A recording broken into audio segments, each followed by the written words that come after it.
बात करते हैं कंपनी सेटअप और न्यू एडमिनिस्ट्रेशन। ये सब चीज़ होने के बाद कंपनी ने अपना नया एडमिनिस्ट्रेटिव सेटअप स्टार्ट कर दिया। इसमें जो सबसे बड़ी भूमिका थी वो किसकी थी? वॉरेन हेस्टिंग्स थी। अब वॉरेन हेस्टिंग्स के बारे में देखेंगे। वॉरेन हेस्टिंग्स ने ज़्यादा से ज़्यादा काम किसके लिए किया था बच्चों? कोर्ट सेटअप्स में उसका बहुत बड़ा हाथ था। ठीक है, देखते हैं। Warren Hastings introduce several administrative reforms. बहुत सारे एडमिनिस्ट्रेटिव रिफॉर्म्स किए थे, प्रशासनिक सुधार किए थे उन्होंने, मेनली इन जस्टिस। ज़्यादातर किस में किए थे बच्चों? जस्टिस में किए थे। ठीक है। Each district was to have 2 courts. हर डिस्ट्रिक्ट में कितनी कोर्ट थी बच्चों? 2 कोर्ट रखी गई। कितनी कोर्ट रखी गई? 2। क्रिमिनल कोर्ट, एक क्रिमिनल कोर्ट थी जिसे क्या कहा गया? फौजदारी अदालत। क्या कहा गया बच्चों? फौजदारी अदालत। और किसके अंडर में थी बच्चों? ये काजी। इसकी जो देखभाल कौन करता था? किसके देखरेख में होता था इसका काम? काजी के अंडर में। And civil court. Civil court को क्या कहा गया बच्चों? दीवानी। कौन सी अदालत? दीवानी अदालत। और ये किसके अंडर में थी बच्चों? मुफ्ती के अंडर में ये काम करती थी। तो 2 अदालत थी। एक थी क्रिमिनल कोर्ट जिसे कि फौजदारी अदालत कहा गया, दूसरी थी सिविल कोर्ट जिसे कि दीवानी अदालत कहा गया। जो फौजदारी थी वो किसके अंडर में काम करती थी? काजी के अंडर में। और जो सिविल कोर्ट थी वो किसके अंडर में काम करती थी बच्चों? मुफ्ती के अंडर में। ठीक है। अब वॉरेन हेस्टिंग्स पर मुकदमा चला। 7 साल तक उसके ऊपर मुकदमा चला। जब वो यहाँ से इंडिया से वापस गया 1785 में, तब उसके ऊपर मुकदमा चला। अब एडमंड ब्रुके ने उसके ऊपर एक्यूज लगाया। क्या एक्यूज लगाया? कि वो रिस्पॉन्सिबल है जो बंगाल में जो मिस गवर्नेंस हुई है, यानी कि जो शासन जो करप्ट हुआ है या जो कुशासन का जो आरोप है वो पर्सनली किस पर लगा? वॉरेन हेस्टिंग्स पर लगाया गया, क्योंकि वो उस समय भारत का क्या था बच्चों? वो गवर्नर जनरल था। ठीक है।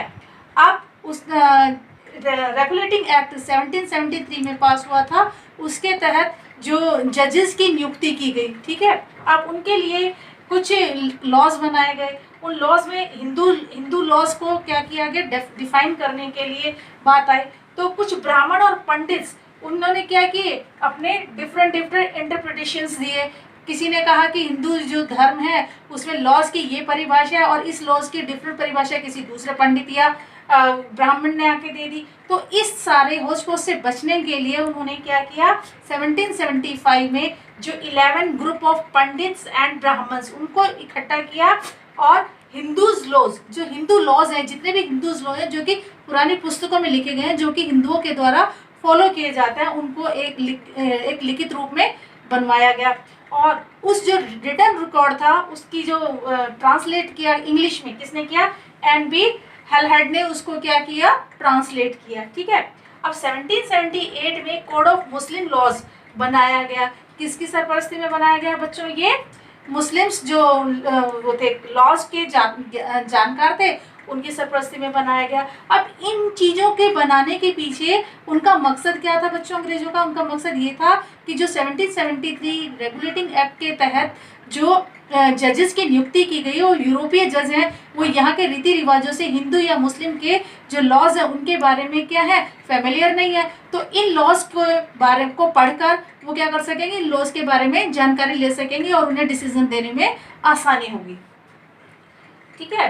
1773 regulating act, new supreme court establish. जो नई सुप्रीम कोर्ट है वो क्या की गई?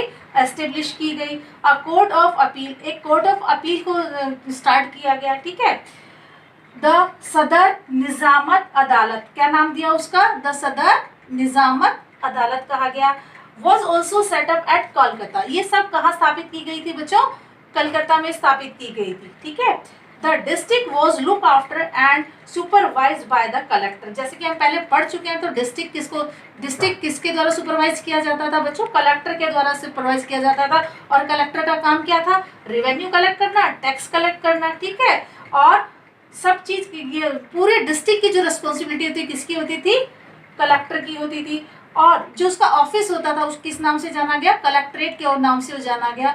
और आधुनिक जो पावर है वो ज्यादातर किसके अंतर्गत आ गई थी? कलेक्ट्रेट के अंतर्गत आ गई थी। अब जो बात करते हैं हम कंपनी आर्मी की।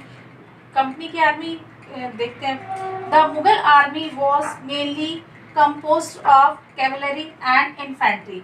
जो मुगल आर्मी थी वो ज़्यादातर कैवलरी घुड़सवार और पैदल सैनिक से भरी हुई थी, ठीक है। The infantry was mostly supplied by the local जमींदार।